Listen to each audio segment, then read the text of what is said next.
finally. Oh, we've been waiting all day for this news. We didn't know what it was going to be.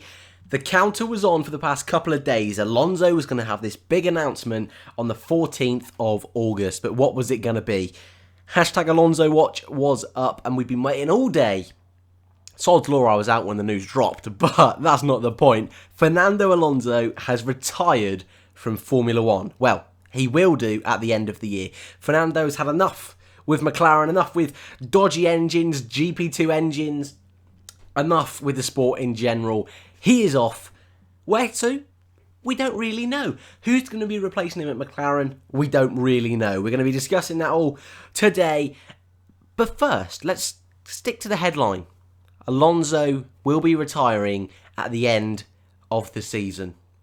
Now, this man is a double-time world champion. 97 podiums. Most people might not even see 97 races, yet alone 97 podiums. This man is a legend of the sport and arguably, as many articles have said very, very recently, should be more than a 2 times world champion. He has the talent and still, for many people, they believe he is the best driver on the grid.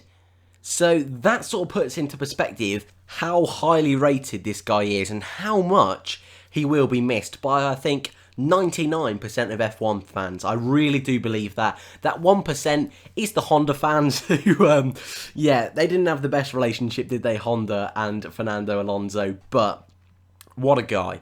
And you know what? It's always sad to see a world champion leave. We'll have 3 most likely next season in the form of Hamilton, Vettel and Raikkonen.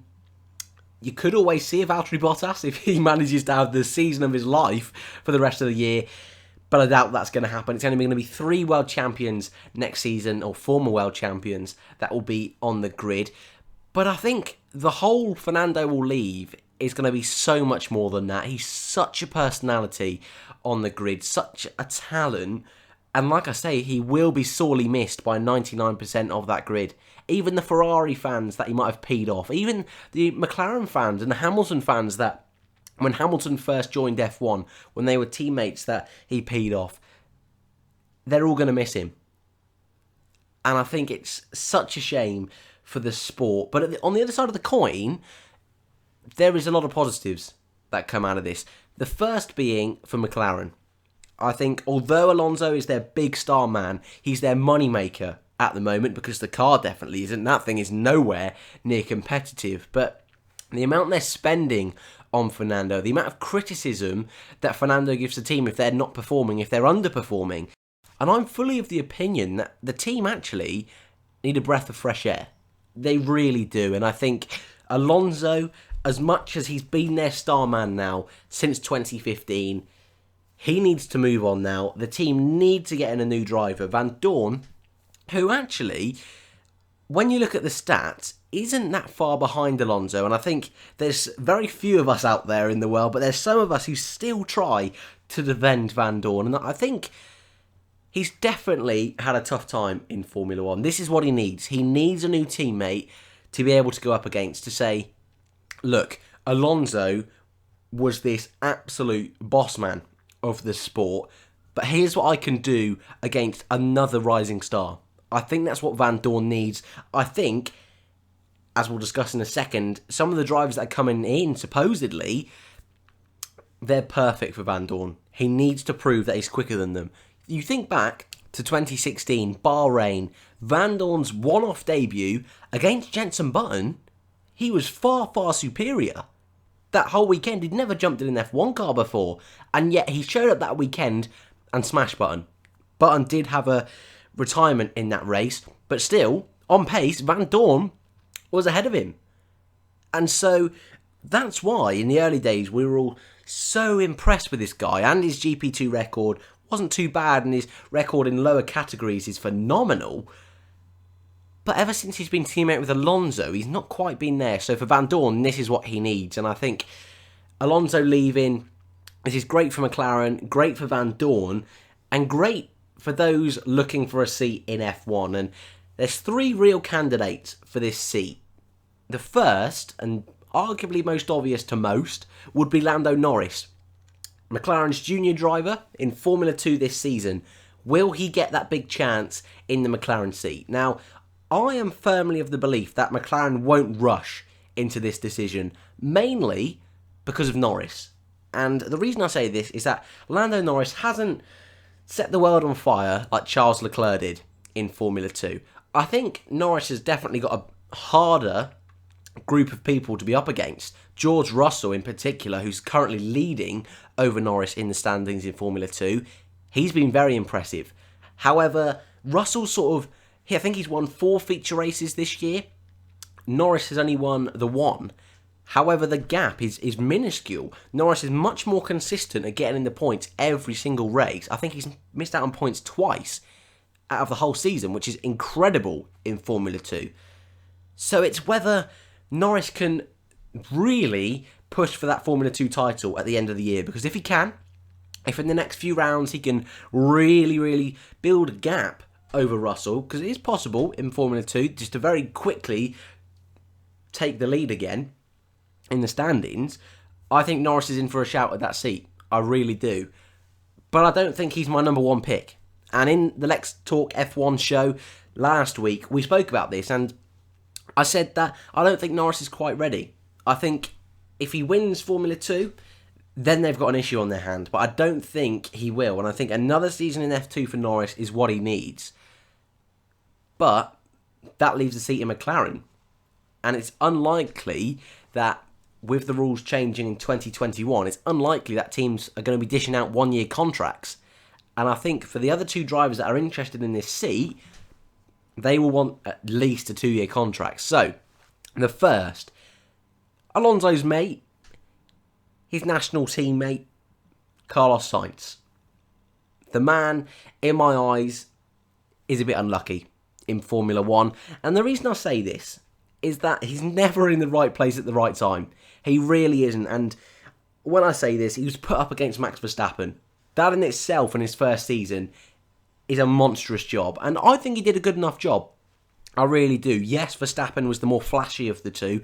Got those amazing passes done. And his age was a huge spectacle at the time. But Sainz was solid. Yes, he didn't incredibly outperform Verstappen, but he was good. And in the rookie season, not too shabby. Then, the following 2 years at Toro Rosso, again, I think he did a very good job, especially when Verstappen moved on. He smashed Kvyat. He really did. And moving to Renault now, he struggled a little bit, especially at first, but now seems to be finding his form, finding his pace, and matching Hülkenberg. However, now with Ricciardo going to Renault, he's now out of Renault for next season. So he's without a drive pretty much, because it's very unlikely he's going to be let back into Toro Rosso or want to move there. So really, if Fernando hadn't have left, he could have been very easily pushed out of F1. So he is so unlucky, but lucky at the same time that seat has arose at McLaren.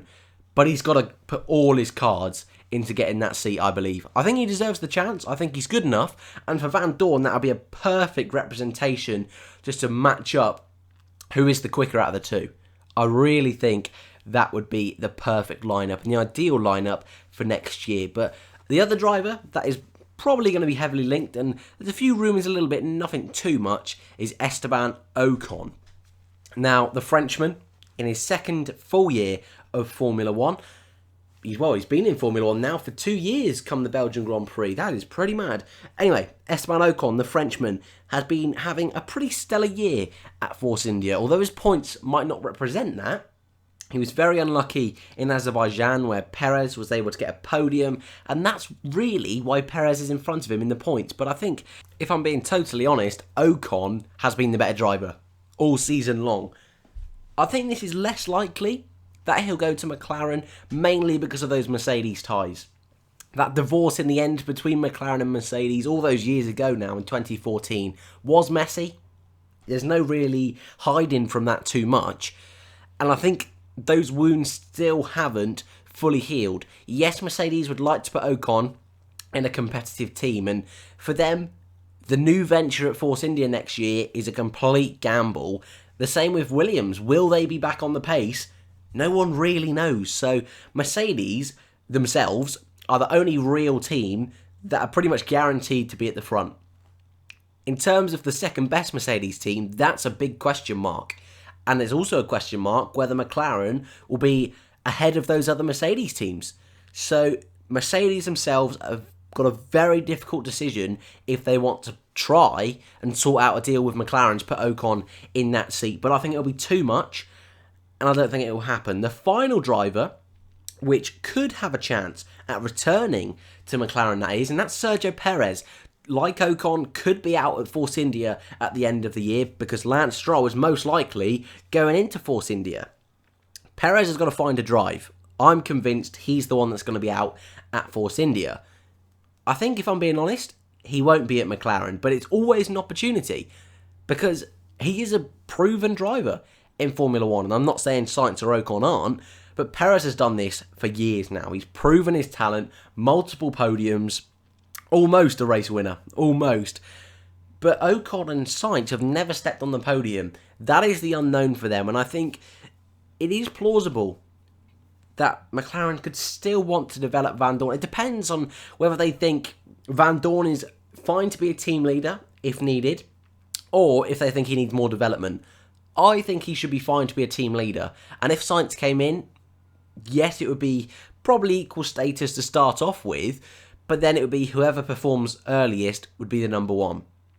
And I think that's the big question with Perez. If they wanted a number one, Perez would have to be that. But again, the way those two broke up, Perez and McLaren, back in 2013, would he want to go back there?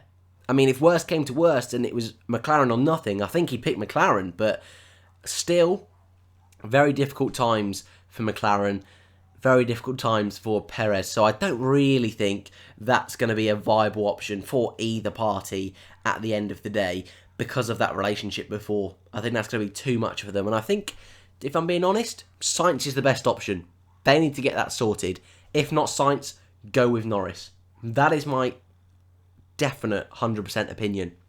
I think anyone else from that is a stab in the dark, a waste of time really, considering 2021, as we keep saying, everyone keeps saying, that's going to be the big shake-up. It probably will end up not really shaking up much. We know Formula 1, don't we? But if it's anything like the rule switch from 2013 to 14, anyone could be at the front of the grid come 2021. So McLaren, I believe, by that time, will most likely want Van Dorn and Norris together, if they can. If Van Dorn doesn't prove to be quicker than Sainz, then I think they'll want Norris and Sainz, if you get my vibe. But wow, this news.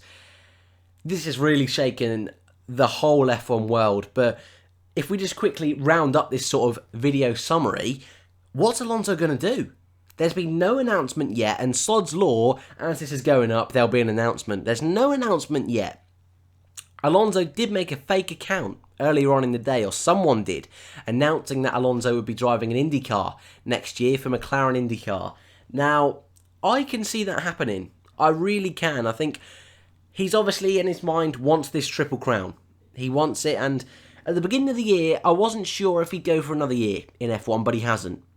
And for me, that tells me he's going to go for it now.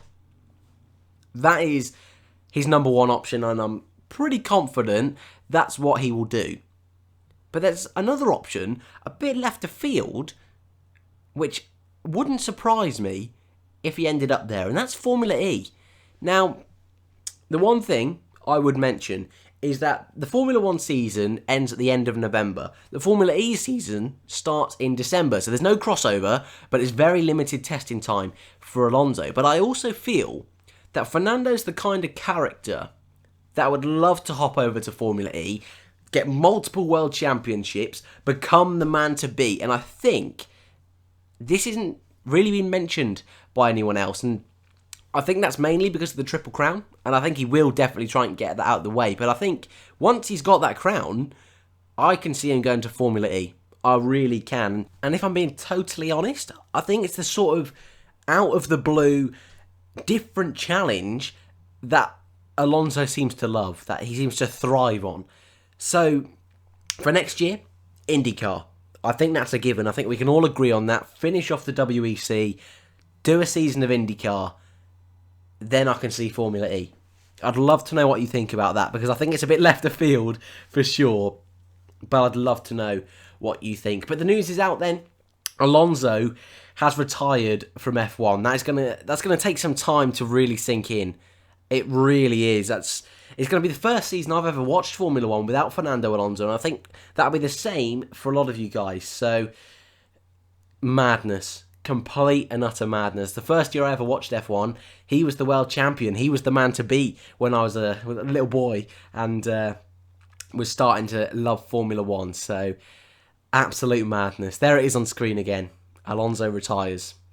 My God. Thank you guys for watching as always. If you're new around here, we do videos like this all the time. We got a brand new show called Let's Talk F1. I put in the intro at the beginning just to see how I felt on just a normal video, but this isn't a usual Let's Talk F1. Formula E show would have been coming out today, but because of the Alonso news, that's been put on hold for a couple more days. But thank you for watching. And if you're new around here, like I say, feel free to subscribe if you want.